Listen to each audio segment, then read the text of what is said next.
Bienvenue au député national congolais Juvenal Moumbu. Bonjour.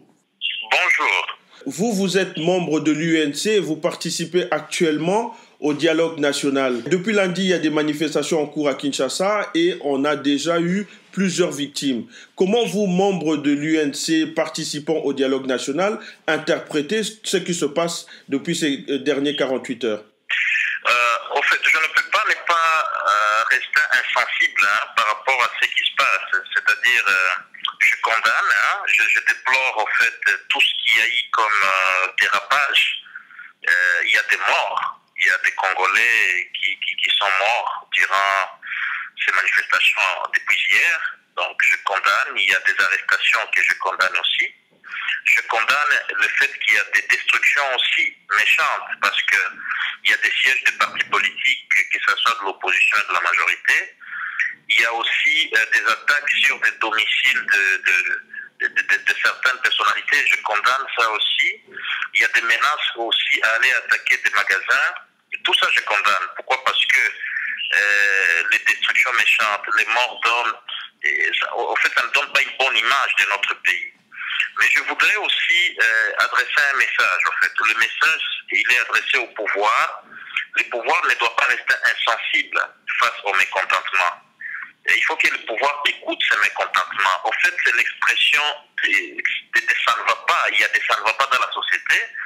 C'est que la population congolaise, que ce soit ceux-là qui sont en dehors du dialogue, que ce soit ceux qui participent dans les dialogues, les acteurs politiques, il n'y a personne qui soutient le troisième mandat du président Kabila.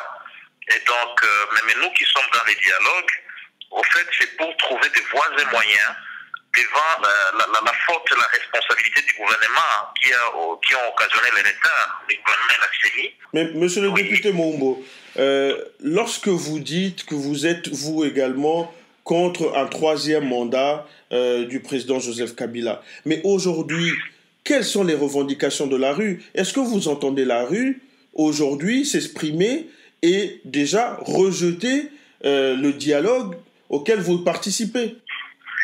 En fait, le mal, c'est de penser, ça serait vraiment une grosse erreur de penser que tous ceux qui participent au dialogue soutiennent ou soutiendraient un troisième mandat du président Kabila. Ça serait vraiment une erreur d'analyse. Pourquoi? Parce que les dialogues, parlons-en, les dialogues, c'est un besoin qui a été ressenti au Congo. Et il n'y a pas que par l'UNC, il y a l'UDPS, souvenez-vous de toutes ces rencontres plus ou moins en aparté entre le pouvoir et l'UDPS à Ibiza, on est là en Espagne, tout comme à Venise. Eh bien, l'UDPS était même très avancé avec l'idée du dialogue. Un accord a même été conclu à Paris. Les facilitateurs en ont parlé. Et donc, il ne faudrait pas qu'on diabolise l'UNC. Donc, c'est un problème d'approche. Mais l'objectif, à ma connaissance, entre nous et les rassemblements de l'opposition reste le seul objectif, c'est-à-dire qu'il y ait alternance dans les délais. S'il est le plus possible dans les délais, alternance en tout cas à très brève échéance. Mais aujourd'hui... Pourquoi? Parce que nous pensons qu'il faut commencer par dialoguer. Et il faudrait recourir à l'article 64 comme ultime recours, mais eux, ils estiment qu'il faut commencer par l'article 64 et peut-être finir par les dialogues lorsqu'il y aura déjà des cas. Ça, ce n'est pas notre approche. Mais ces derniers 48 heures, je répète encore ma question, qu'est-ce que vous avez réellement compris? Parce que vous dites qu'eux, ils veulent commencer par l'article 64 alors que vous préconisez le dialogue. Mais aujourd'hui, est-ce que nous sommes encore à l'heure du dialogue? Oui, mais ils ne sont pas... En tout cas, je ne pense pas qu'il existerait un complot international contre le Congo parce que la communauté internationale nous conseille d'aller au dialogue. Vous voyez, nos partenaires traditionnels qui nous ont soutenus même pendant des moments les plus durs en République démocratique du Congo, souvenez-vous du moment même que le pays était divisé en deux parce qu'on a connu des situations très difficiles, parfois peut-être plus difficiles que maintenant, parce qu'on a comme l'impression que c'est la plus grave crise qu'on ait connue au Congo. On a connu des moments où le pays était divisé. La communauté internationale nous a accompagnés. Alors, je ne vois pas comment on tomberait aujourd'hui dans un pessimisme et de penser qu'il n'existerait plus aucune possibilité de dialoguer. Mais lorsqu'on a, monsieur... Moi, j'aurais préféré pour Etienne Tshisekedi et les autres, j'aurais préféré qu'ils soient dans le dialogue qu'il pose des préalables dans les dialogues, ensemble avec nous évidemment, et si ça ne tenait pas, étant donné qu'il n'y a personne qui est menotté ici au dialogue, moi il n'y a pas de menottes, on n'est pas embrigadé, donc ils avaient toute la possibilité de quitter les dialogues, nous avons suspendu notre participation à un moment. Mais monsieur le député, excusez-moi, monsieur le député, mais lorsque aujourd'hui, vous, membres de l'UNC, vous regardez ce qui se passe depuis lundi dans les rues de la République démocratique du Congo et surtout à Kinshasa, la capitale, est-ce que vous vous dites qu'encore une fois, aujourd'hui, c'est le dialogue qui reste la solution, puisque on compte 17 morts officiels et l'opposition parle de 50 morts. Peut-on encore dialoguer lorsque on compte 17 morts ou 50 morts? Monsieur Moussandi est électrique. Si le dialogue n'est plus une solution, quelle est la solution? Au fait, ce que les amis n'arrivent pas à proposer de manière rassurante, c'est l'alternative en termes de solution. Quelle est la solution? Quelle est la solution en dehors du dialogue?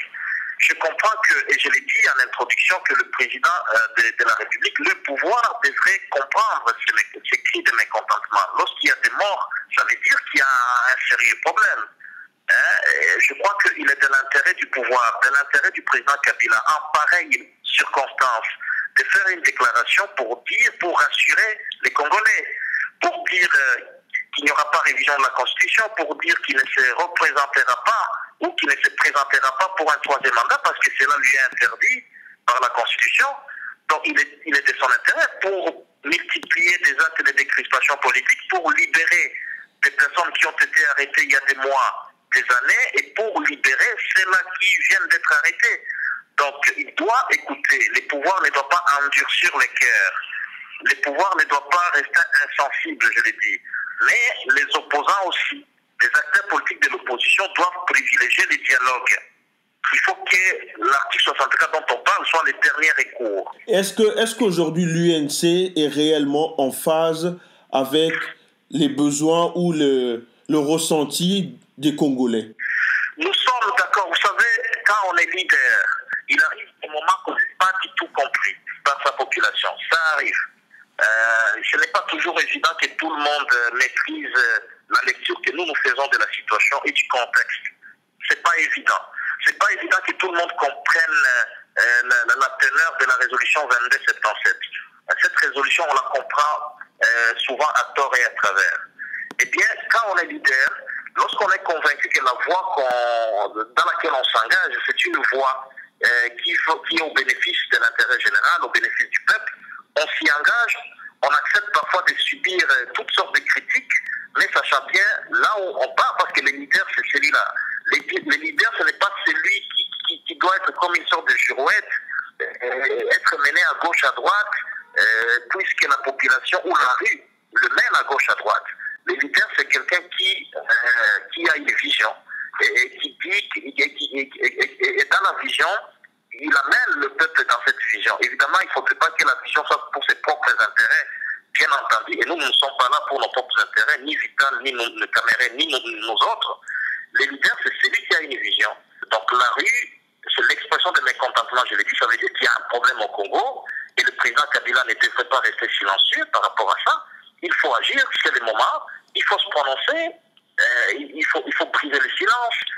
Pourquoi? Parce que le pays, il faut quand même le dire, ça court un risque non négligeable, parce qu'avec la flambée de violence, la violence, ça n'épargne personne, on ne sait pas qui en serait victime, donc le pouvoir en place doit écouter les cris de mécontentement. Mais ceux-là, les leaders de l'opposition, et peut-être ceux-là qui disent aux jeunes gens d'aller manifester, aux jeunes gens peut-être d'aller faire les actes de vandalisme, qu'ils comprennent que c'est encore possible de privilégier la voie pacifique et qu'ils comprennent qu'ils ont intérêt aussi à avoir le soutien de la communauté internationale qui souligne la nécessité du dialogue à travers plusieurs communiqués maintenant. Une dernière question, M. Juvenal Moumbu. Est-ce que l'UNC, dont votre président, M. Vital Kamerhe, vous avez privilégié votre participation au dialogue national contre des postes, contre des ministères? Est-ce que c'est cela la réalité de votre participation, du pourquoi de votre participation? Je préfère être direct avec vous, sincère avec vous. La question des postes n'a pas été discutée au dialogue. Ce n'est même pas dit expressis verbis dans l'agenda. Il est dit quelque part, on parle de l'accord politique. Et là, les spéculations vont dans tout le sens par rapport à l'accord politique. Il y a ceux qui pensent que l'accord politique ne signifierait autre chose que le partage des postes. Je ne vous donnerai aucune confirmation par rapport à cela parce que mes analyses ne me poussent pas à croire à cela vraiment. L'accord politique, c'est des points sur lesquels on se met d'accord. La refonte du fichier électoral, la publication par exemple d'un calendrier électoral avant juillet 2016. Voilà, ce sont des points qui doivent figurer dans l'accord politique. La libération des prisonniers politiques avec un échéancier. Mais allons-nous... Donc, il y a beaucoup de préjugés. Il y a beaucoup de préjugés, je comprends. Mais allons-nous, monsieur le député... Il y a beaucoup de spéculations et j'ai confiance que vous êtes un journaliste professionnel, vous n'avez pas cédé aux spéculations non plus. Mais monsieur le député, allons-nous retrouver au sein du nouveau gouvernement, puisqu'il est prévu qu'il y ait un remaniement, retrouver des membres de l'UNC dans le prochain gouvernement? Ma position, mon point de vue, et ce que j'ai dit aux collègues du parti, et je sais que c'est ça la position commune, c'est que nous, l'UNC ne donne pas priorité à cette question-là. L'essentiel que les Congolais se retrouvent pour nous. Notre souci, c'est de rendre le dialogue inclusif. On ne peut pas vous dire tout ce qu'on fait pour justement atteindre cette inclusivité. Nous voulons en fait l'inclusivité du dialogue, mais l'inclusivité, ça veut dire quoi? Ça ne veut pas dire aussi qu'il faut prendre dans la brouette la personne qui ne veut pas aller dans les dialogues. Ça ne veut absolument pas dire cela. L'inclusivité, c'est-à-dire on donne la chance à tout le monde d'aller au dialogue, on lance l'invitation à tout le monde, il n'y a pas de restriction. Alors s'il y a quelqu'un qui refuse lui-même d'aller au dialogue, on ne dira pas que ce dialogue a été non inclusif. Eh bien, c'est un dialogue, ça reste un dialogue inclusif, même si ça a été boycotté par certains. Notre souhait, c'est que tout le monde... Oui, mais lorsque... Notre souhait, c'est que le pouvoir... Il faudrait que le pouvoir aussi manifeste, agisse dans le but d'inciter les autres à venir au dialogue. Vous ne pouvez pas inviter les gens au dialogue, mais en même temps procéder à des arrestations. Cela s'entend. Et ce que nous disons au pouvoir, c'est de revenir à la raison, c'est de ne pas endurcir les cœurs, c'est de ne pas se radicaliser, et de faire en sorte que tout le monde rejoigne les dialogues. En tout cas, merci beaucoup, monsieur le député Juvenal Moumbu, membre de l'UNC, parti de Vital Kamerhe, d'avoir accepté de répondre à nos questions. Bonne journée, au revoir. Je vous remercie.